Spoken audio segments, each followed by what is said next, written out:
Good evening and welcome back to Mount Panorama for race 12 of the BSR GT Sprint Cup. This is the first season of this current format Sprint Cup, so thanks for joining us as this season unfolds. We've seen a very exciting race 11 just a few minutes earlier, a race that was very eventful and has certainly seen some changes in the championship. It's all change at the top. So as we go into the last 3.5 minutes or so of warm-up before the drivers take to the grid and get ready for the rolling start of this 12th round of the season. As we came out of round 11, as I say, it was all change at the top of the championship.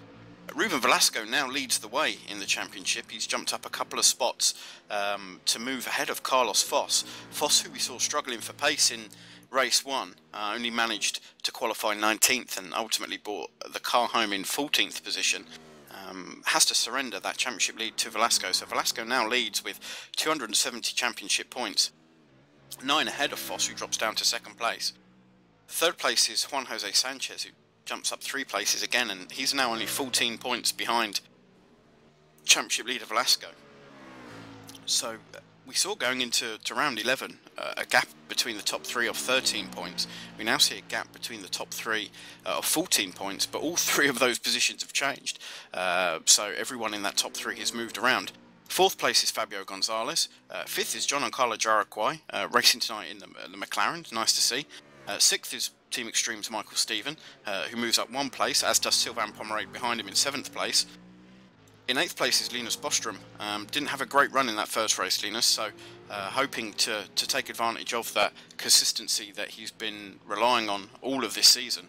Alain Tissier remains in 9th place, and Jose Vergara remains in 10th place to round out the top 10 for Playful Bet Overgaming. So as we move into this next round, it looks like it's definitely all to play for at the top, and every round seems to bring a complete reshuffle of the top of the championship positions, and that's by virtue of the way the championship is scored. It's very creatively done, and with the top 20 reverse grid positions, it's certainly going to be very exciting in this second race, as we're going to see, and I'm sure they won't mind me saying it, guys that aren't used to being up front, guys that certainly aren't used to being at the sharp end, are going to be pursued by some very much quicker guys. There's a reasonably big spread in lap times around this circuit, as you'd expect for such a long circuit.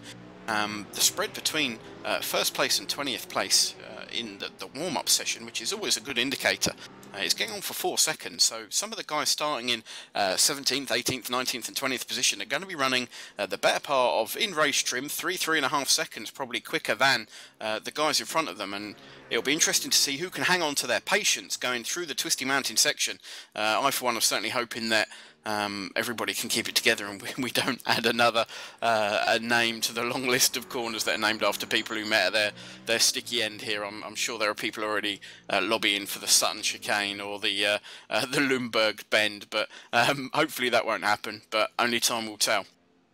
I tried in that first race to start talking a little bit about lap records around here, just to give you an indication of how accurately these sim cars are modelled. We've had some questions thrown to us here at BSR TV around how realistic the lap times are. So just to give you an idea, the outright fastest lap ever recorded at this Mount Panorama circuit was actually set by Jenson Button in the 2011 McLaren Formula 1 car.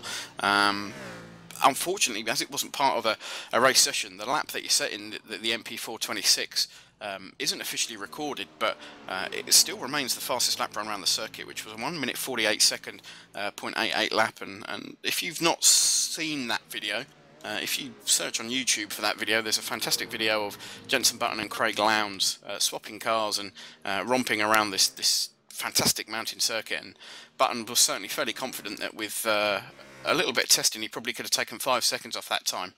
In terms of GT cars, which we're racing here, the fastest time in a GT car around this circuit was actually set by iRacing favourite and regular user Shane van Gisbergen. In this year's 12-hour race, van Gisbergen set a lap time of 2 minutes and 3 seconds, 0.8 in the MP412 CGT3. So very representative. The fastest time we've seen here in practice is Diego Rancagno Boudon, another one of the Playful Bet Overgaming brood, who set a 2:03.3 in warm-up. So very similar times. For those that are fans, the fastest touring car, super touring car lap around here was set by Jason Plato back in the days when he was racing with what was then Williams Renault in the green and gold Nescafe sponsored Laguna super touring machine. So it's certainly a circuit that sees all kinds of racing here, car racing and motorcycle racing and all sorts in between.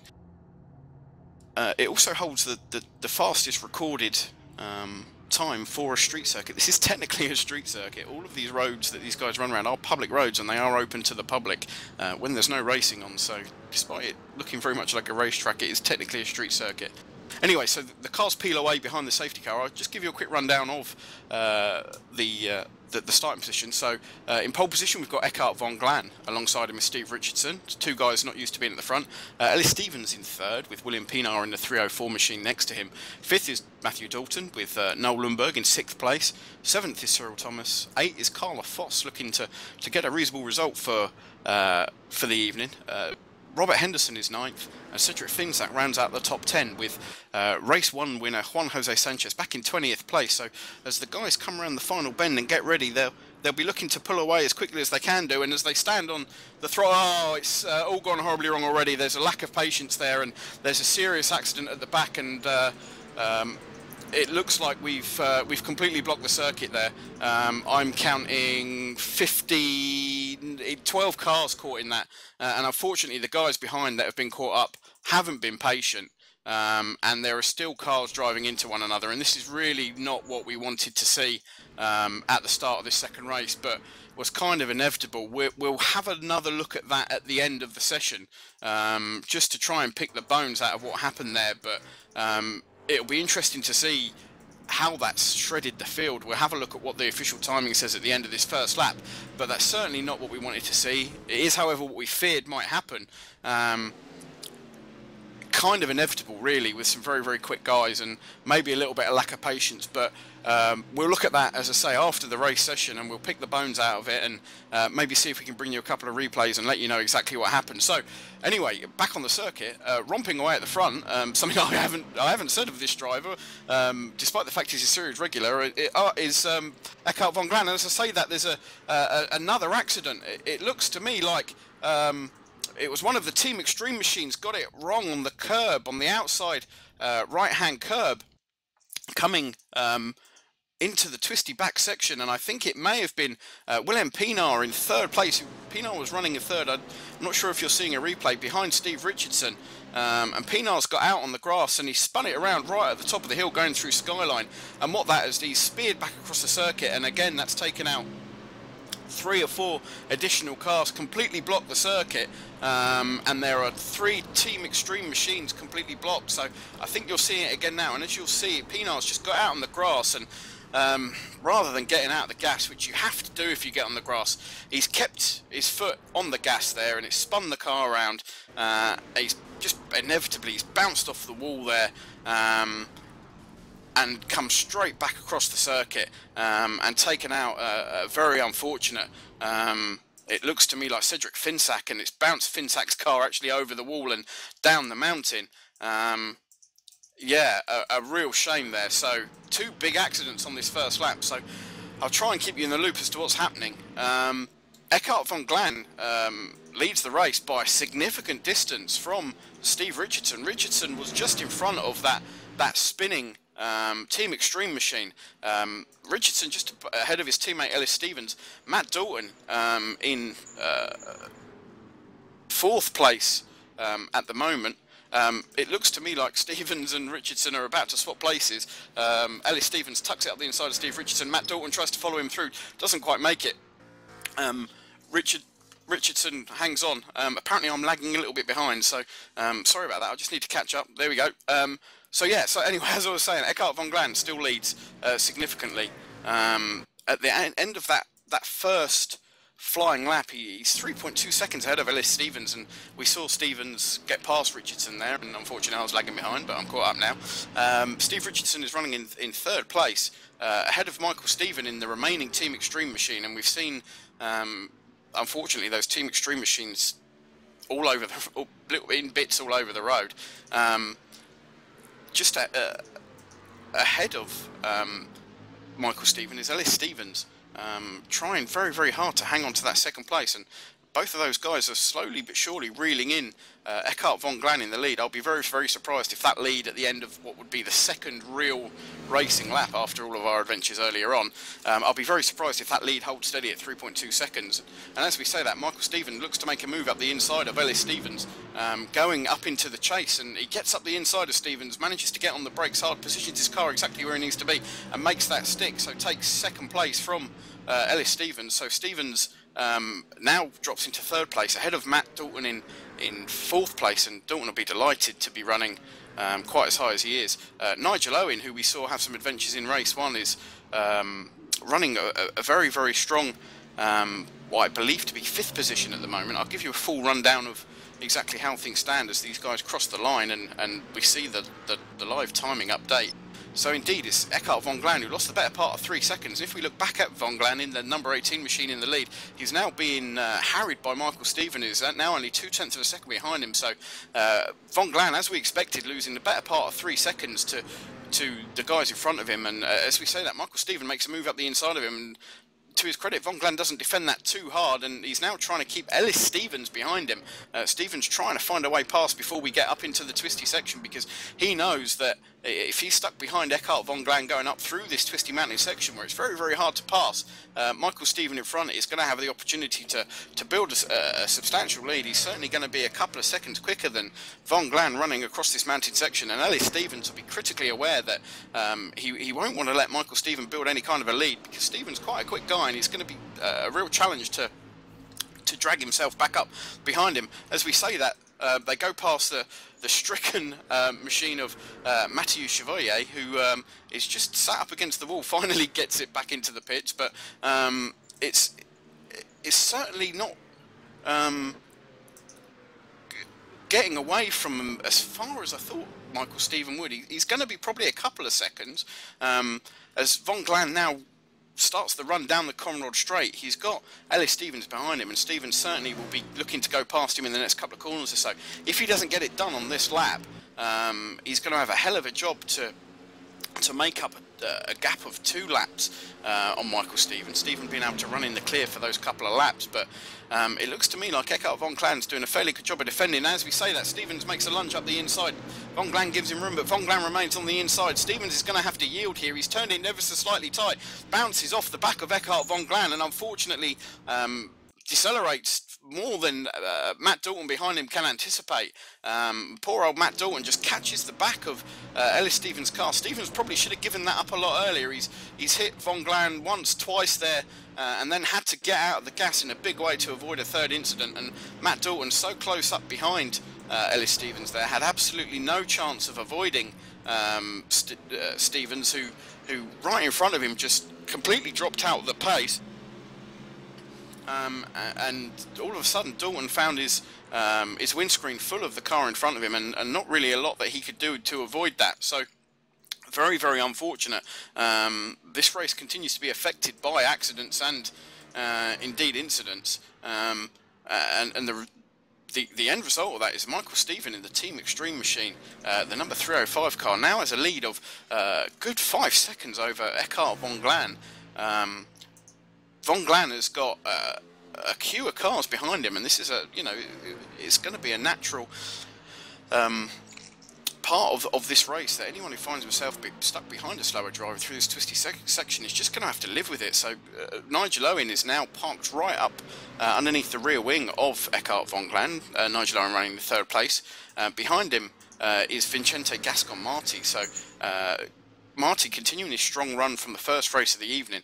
Robert Henderson runs in 5th place, and we have only 17 cars running on the lead lap, and of those only 14 cars are within a minute of the leader, and we're only 10 minutes into this race. So those accidents early on in the race really taking a big effect. And as we say that, Nigel Owen lines up Eckhart von Glan. They'll go through the very, very quick right-hander.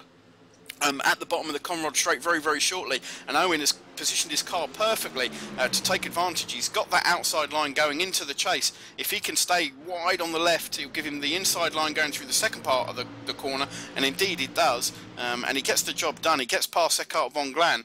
Marty weaving left and right behind von Glan, trying to find a way past him, not going to be able to get it done before they come back onto the start-finish straight again. And it looks to me like Eckhart von Glan is no, finally gets him. Marty gets him, and we've lost Eckhart von Glan there. I'm not sure if he went off. We'll have another look at it again. I think he just kind of lost it all on his own. He was under an extreme amount of pressure, and he had a very aggressive Marty behind him, and Marty's hit him.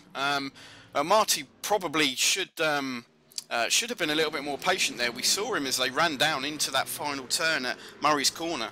Marty was weaving this way and that way behind Eckhart von Glan, and in the end just drove straight into the back of the poor von Glan in the number 18 car and turned him round. So again, it's all change at the front. Michael Stephen now leads by 10 seconds. Really romping away with it and just coming up to traffic, which frankly should be parked. Robert Burton's just in front of him in the number 32 machine. That looks to me to be hardly drivable. Certainly has no bodywork on it, and to be frank, Mr. Burton, you should be parking that. There's absolutely no way that car should be remaining on the circuit, especially with the leaders coming up behind you, going through that twisty mountain section. Burton gets well out of the way, pulls that car over on the grass, and if he's got any sense at all, he'll park that.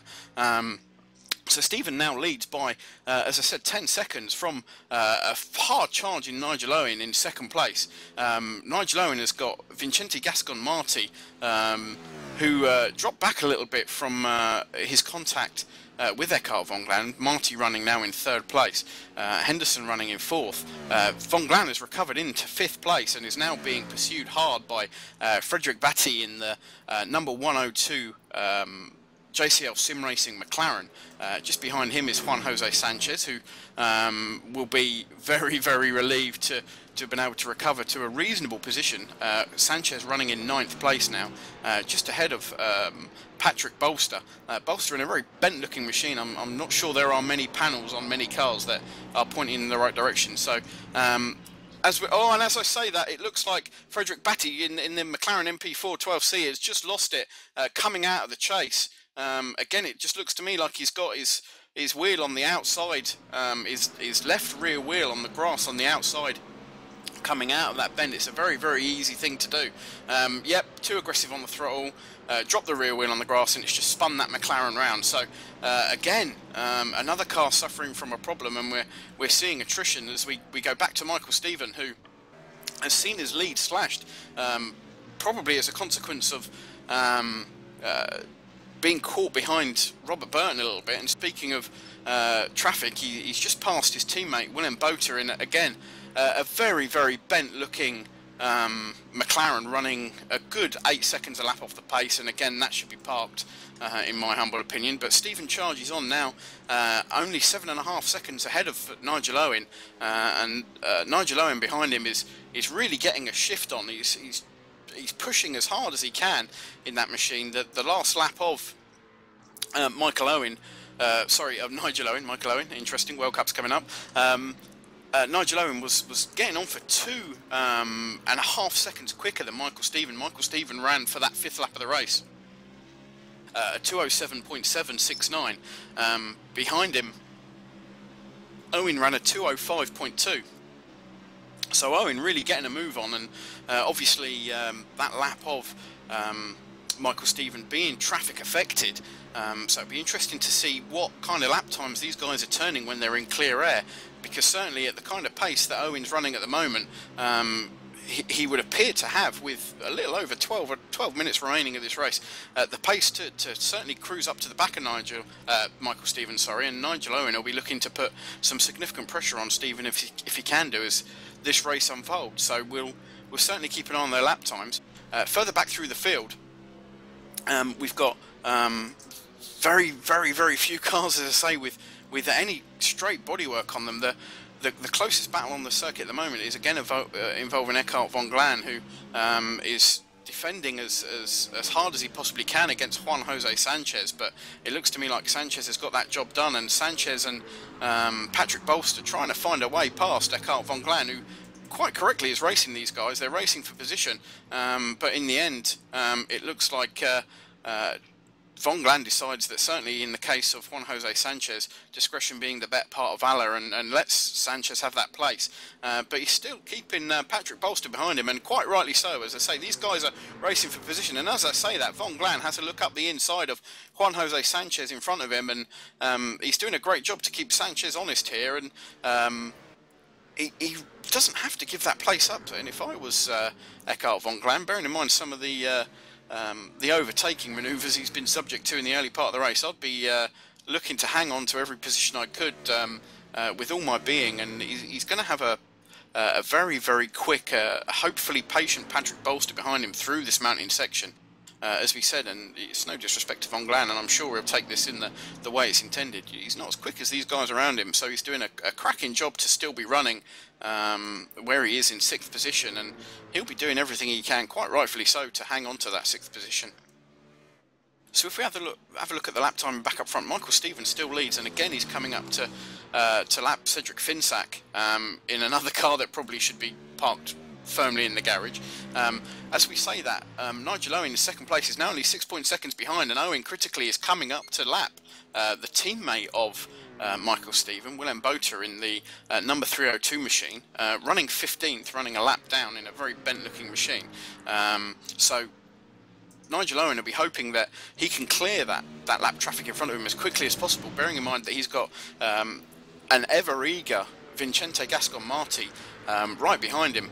Marti will be doing everything he can to try and take advantage of any problems that Owen might have in front in getting past the traffic. And as we say that, there are now 2 Team Extreme machines fighting with one another in front of 2nd place, and these guys need to get themselves out of the way. This really isn't on. They've effectively made a Team Extreme roadblock across the circuit, and that is really not on at all from Willem Botha. I'm going to call foul on that one. It's not the right thing to do. He decided that he was going to race and pass his teammate who came out the pits, his teammate being Willem Bernhardt, rather than let people past him, and it looks very much like the karma fairy is struck, because Botha's parked it in the wall as a result of trying to hang on in front. I'm not 100% sure what happened there, but I will go back and have a look at it, and he's just got too eager on the throttle, and it's allowed, thankfully, Nigel Owen to get past and off down the road. But I know we're supposed to remain as impartial as we can do in the commentary box, but from my point of view, that was not on. That's absolutely dreadful driving from Botha there. He should have just got well out of the way, being a lap down on the guys running in 2nd and 3rd place. So the situation as we find ourselves with a little over 8.5 minutes to go is Michael Stephen leads at the end of the last lap by 6.3 seconds. I imagine that gap would have grown significantly as Michael Stephen runs down the Conrod straight into the chase on this 8th lap. He'll be looking to really maximise that lead. He'll be looking to take advantage of the fact that Nigel Owen has suffered with traffic a little bit, and Michael Stephen will be looking to turn some quick laps. He's still not quite as fast as Nigel Owen behind him, and Nigel Owen is going to continue to try and apply the pressure as we come to the end of this 8th lap of the race. Michael Stephen now just taking the left-hander through Murray's Corner onto the start-finish straight to cross the start-finish line again and begin his 9th lap. And I'm suffering again with my machine. I'm lagging behind again, apparently. Yeah, indeed, he's just running up the mountain through Griffin's Bend, so apologies for that. As he crossed the start-finish line, he has a lead of 6.6 seconds over Nigel Owen. And Owen's progress definitely arrested on that last lap, ever so slightly. He's consistently in previous laps been catching Michael Stephen, but didn't make any ground up on him on that last lap due to the traffic that he encountered. So the top 5, as we have just under 7 minutes remaining of this race. Michael Stephen continues to lead in the number 305 machine from Nigel Owen. Nigel Owen now running just 3 or 4 tenths of a second ahead of Vincente Gascon-Marti, who's been very racy all night and has continued to try and apply the pressure whenever he can do. Marti currently in 3rd place, but he'll be looking certainly to make up one more place on the podium and take that 2nd place away from Nigel Owen. Robert Henderson is in 4th place. Juan Jose Sanchez, who'll be delighted to find himself in 5th place. As you'll be aware, Juan Jose Sanchez lost the lead of the championship in that last race to Ruben Velasco and Carlos Foss, 2 drivers who are absolutely nowhere, having been caught up in that I'm not even going to say turn 1 incident, because the incident happened before the start-finish line. So a real opportunity here for Juan Jose Sanchez to score some big points with his major competitors not scoring particularly well at all.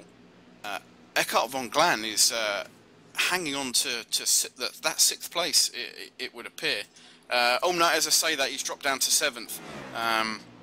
Patrick Bolster has jumped in, so Patrick Bolster in 6th place. Eckhart von Glan now running in 7th place, ahead of Julian Familiaris, who is running quite strongly in that number 44 McLaren Z4 GT3. In 9th position is Dario Boccanegra, and just behind him is Ruben Velasco. So Velasco recovering to 10th place in this. Sorry, he's a lap down. Sorry, Velasco. So he's running 35th place. So it's good that we caught up with Velasco there. He is the championship leader as a result of that first race, but he's a lap down and running in 35 positions. So 10th place, the next car down the field actually involved on that lead lap battle is the number 16 car of Andres Quintana, who we saw having a very strong run in the first race. Quintana in a very, very bent car, and to give you an idea, he's running laps in the 208, 209 bracket, and he's running 203s comfortably in the first race, and indeed in warm-up set at 203.5, so he's trying to bring home another very, very bent BMW, and as I say that, we've now only got 12 cars on the lead lap. So that impatience at the start, and we will have another look at that start and try and find out what happened for you, really, really costing a lot of people in a big, big way. Only 12 cars running on the lead lap and only 9 cars running within a minute of the leader. As we come under the 5-minute mark, we've got 4 minutes and 13 seconds remaining of this race. Stephen's still out in front. Nigel Owen is doing everything he can to cut that gap down as much as physically possible. He's got it down to 5.3 seconds at the start of this lap. A lap that Michael Stevens is coming towards the end, and that gap's coming down all the time, so it's 4.6 seconds now. I'll be very interested to see what happens with that lap time as they cross the start-finish line, but with probably only 2 laps left, I honestly don't think that Nigel Owen is going to be able to set about getting close enough to Michael Stephen to do anything about that lead. But as he crosses the start-finish line, it's 4.5 seconds. So over the last couple of laps or so, Nigel Owen definitely taking time out of Michael Stephen in front of him. On that last lap, Nigel Owen was running a 204.5 as opposed to a 205.3 from Michael Stephen. So he's making up time, but I don't think, to be honest, he's going to be able to make up enough time to get close enough to Michael Stephen to try anything. That said, Stephen is got the lap car of Cyril Thomas in front of him, the number 20 car. I can't imagine that Thomas will interfere too much. He tends to be quite a conscientious driver, Thomas, and as Michael Stephen comes up behind him, Thomas pulls way over to the left and gets on the brakes and quite rightly lets Michael Stephen pass. That is how you deal with a car that's coming to lap you. But certainly Stephen would have lost a few tenths going across the top of the mounting there through Skyline just before he started the run down through the S's, heading down into Forest Elbow, the tight left-hander that will spit him out onto the top of the Conrod Straight. That said, Owens just caught the traffic behind him in the right place, just coming onto the Conrod Straight, and he's able to just cruise past that traffic. He wasn't disadvantaged at all by having to deal with that traffic going through the twistier section. So certainly it would appear that the time will come down again. The gap, if you recall, at the start of the last lap was 4.5 seconds. It's only 3.9 seconds now. So certainly Owen is able to take advantage of the traffic as Michael Stephen makes his way down into Murray's corner for what is probably going to be the penultimate time. These guys just about to start what will certainly be their last lap. There's a minute 36 seconds as Michael Stephen crosses the start finish line, and these guys are running laps in the 204 kind of 202 204 bracket. So this will be the last lap, and as we say that, Nigel Owen crosses the start finish line just 3.8 seconds behind Michael Stephen. So he's doing the absolute level best he can to try and close that gap, but I'll be blunt, I think the problems he had with traffic earlier on in the race is probably going to prove crucial in this one. Michael Stephen appears to have built enough of a gap to get away and resist the charge of the slightly quicker Michael Owen. I've done it again. Nigel Owen behind him. Vincenti Gascon-Marti has dropped back from Owen a bit now and is now running a good 2 seconds behind Owen. Marti in third place. So as we move into the latter stages of this final lap of the race, Michael Stephen looking to take what will be a relatively comfortable victory for him. Comfortable is a word that can't be used for the number 40 car. If we look at Patrick Bolster here, as we speak, he's being passed by, attempted to be passed by Julian Familiaris as they go through turn 2 there at Griffin's Bend and up towards the cutting. Familiaris is all over the back of, again, that very bent looking number 40 machine of Patrick Bolster, and Bolster's going to have a real challenge as the back end of that BMW steps out on him. So we'll keep an eye on that one as we come towards the end of the lap. We'll make sure we keep an eye on these guys as they run towards the end of the race. So back up front, the number 305 machine of Michael Stephen makes his way down the Conrod Straight for the final time. He's got Nigel Owen as close as Owen's been the whole race behind him, but Michael Stephen now has made it as far as the chase for the final time, and you've got to imagine as he comes through the chase and down into Murray's corner that he's not going to have any problems. I imagine if he gets this corner right, and he does do, he comes through and he crosses the start-finish line to take what will be a very welcome race victory for Michael Stephen. Nigel Owen finishes only 1.6 seconds behind him, so again reinforcing that time that Nigel Owen lost was absolutely critical. Traffic playing a huge role in this race. Vincenti Gascon-Marti brings it home in third place. Robert Henderson brings it home in fourth. Juan Jose Sanchez, it looks like he's going to take fifth, and indeed he does. So if we look at the Bolster Familiaris battle, Familiaris has got past Patrick Bolter. It looks like he got it done coming into the chase. So as these two guys come into Murray's corner, the last corner for the last time, Familiaris is just in front of Patrick Bolster. The number 44 machine is ahead of the number 40, and they're side by side as they cross the finish line. Familiaris gets it by just over 1/10 of a second. So very, very close finish, and here comes Eckhart von Gland trying to resist Diego Boccanegra, and he does. So Eckhart von Gland takes a very hard-earned 8th place, bearing in mind that von Gland had been turned round earlier in the race. Boccanegra brings his car home in 9th place. Andre Quintana, it looks like he's just going to take 10th place, not crossed the line yet, just does as we speak, running very, very slow in a very bent number 16 BMW Z4 GT3. 11th place is almost certain to go to Jose Vergara, having to resist a bit of a challenge behind him, but it looks like we've got a settled top 10. Vergara looks like he's just going to hang on from Robert Tings in the Team Extreme machine behind him. These two guys coming out the chase, so Vergara in that number 77 car, in the playful bet overgaming blue and white Corsair machine, just comes through Murray's for the last time. Robert Tings close behind him takes 12th place, so Vergara 11th, Tings 12th. Just behind then, Linus Bostrom brings well, an unrecognisable car, it's got almost no body panels on it, into 14th place, and it looks to me like Jerome Kaiser rounds out the top 15, albeit Kaiser finishing 2 laps down from the cars just in front of him. So a little bit of everything in that race there. Michael Stephen will be delighted with his win, and certainly, you know, we shouldn't take away from anything away from him. He produced a fantastic drive and managed to take advantage of the accidents around him, produced a couple of very, very good overtakes, but was certainly helped out by the traffic that Nigel Owen encountered a couple of stages in that that race. 2 or 3 times, completely fairly, and certainly once very, very unfairly in my view. Stephen will be delighted to take that win, and Owen, on balance, will probably be quite pleased with the second place. He's not a guy that has had an overabundance of very, very strong finishes in this series. So a race that was very, very affected by an incident we're going to try and pull apart for you. A race that was really had the tone for it set very, very early on in the race, literally before these guys even made it to the start-finish line.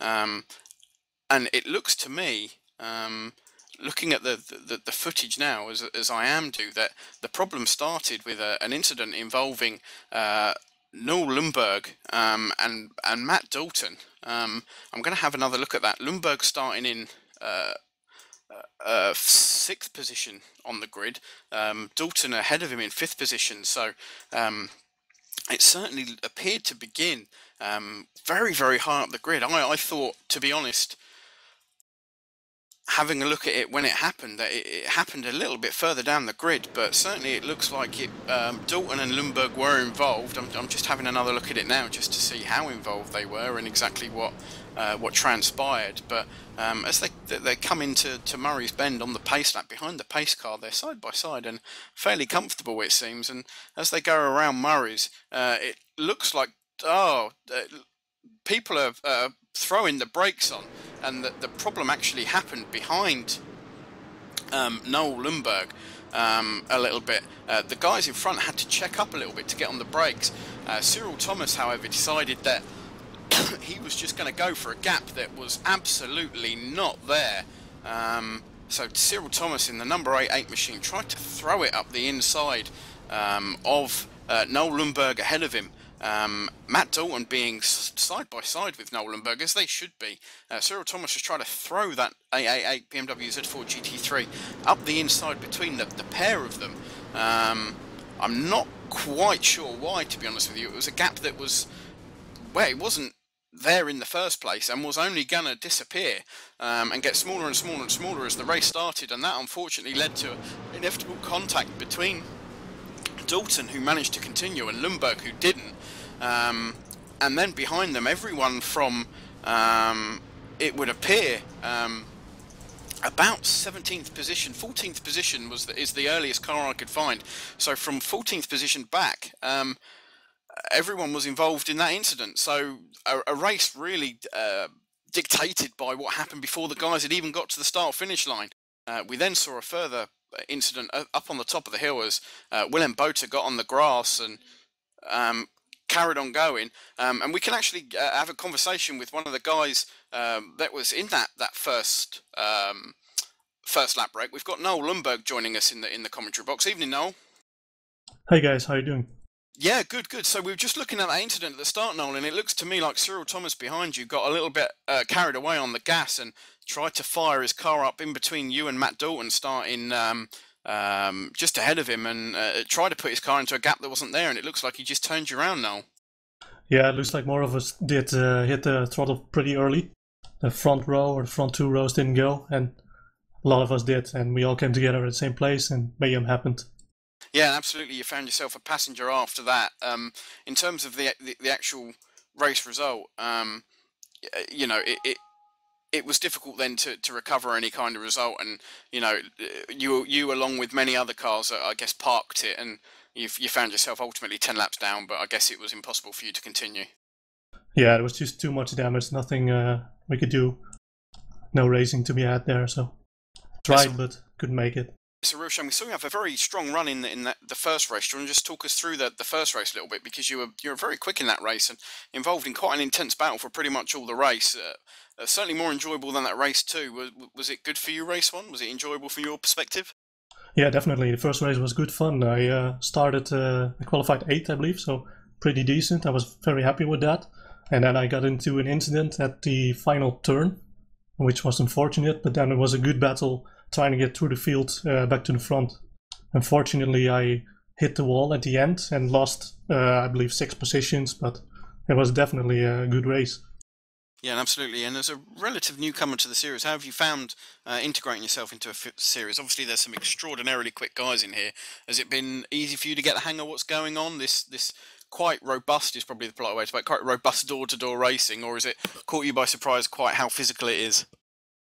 Well, I had imagined it to be a bit more easy, but then the races are 25 minutes, and everyone wants to be at the first position. So Yeah, absolutely, and my condolences to you for that second race. We were talking about you before the race started, and hoping you were going to have quite a strong race from what would have been a great starting position in sixth place. So thanks very much for joining us, Noel. We'll keep an eye on you next week, and hopefully you have better luck. all right, thanks a lot. So brilliant. Very, very kind of Nolenberg to join us there. He's obviously disappointed, and it was great for him to stick around despite having parked his car some 20 minutes earlier, being unable to continue. So a very exciting second race. I won't necessarily call it a great race, to be honest with you. I'm not a huge fan of all the accidents personally, but again, it's shaken things up in the championship significantly. So coming out of race 12, coming out of this race meeting at Mount Panorama Circuit, all change at the top again. Juan Jose Sanchez, by virtue of that very strong run he had in that second race, and certainly of all the top runners, he definitely had the better race around. Of those guys at the top of the championship, managing to bring that number 10 machine home in fifth place, I believe. So he leaps back to the top of the championship standings with 284 points. Right behind him, he finds Ruben Velasco, his teammate, who drops down from the lead and is now 6 points behind Juan Jose Sanchez. Carlos Foss in third place. Foss not having a great night tonight, it has to be said. Couldn't manage a top 10 in race one, and could only manage 20th place 6 laps down in race 2 as he tried to pick his way through the carnage. But he'll be delighted that everyone else has struggled tonight, and Foss only finds himself 12 points behind Sanchez, who leads the championship. So we've got playful bet overgaming drivers in the top 3 positions. Those guys really stamping their dominance on the championship series. Michael Stephen, who we saw take that second race victory, jumps up a couple of places by virtue of that race win.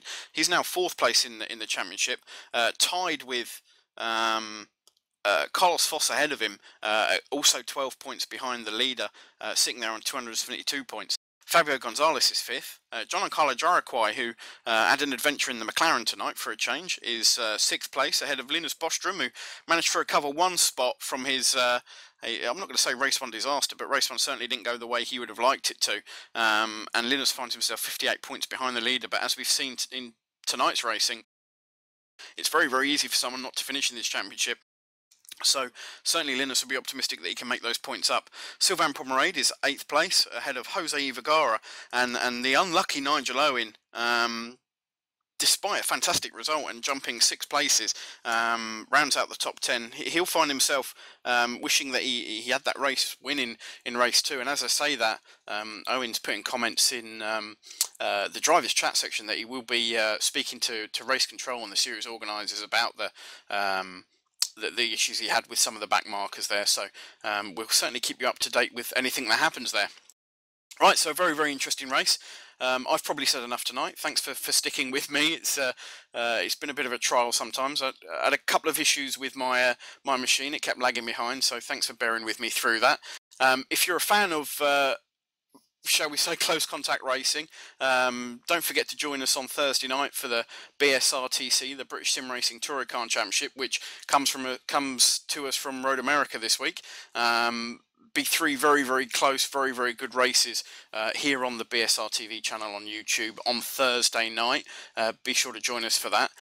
Next Tuesday night, the next stop for the BSR TV GT Sprint Series is Alton Park, I believe, a circuit quite similar in some ways to this Mount Panorama layout. If you were to take the elevation away and flatten it down, it's got some quick sections, a couple of slow hairpins and a couple of twisty bits, also very, very narrow. So I'll certainly be looking forward to the goings on at Alton Park.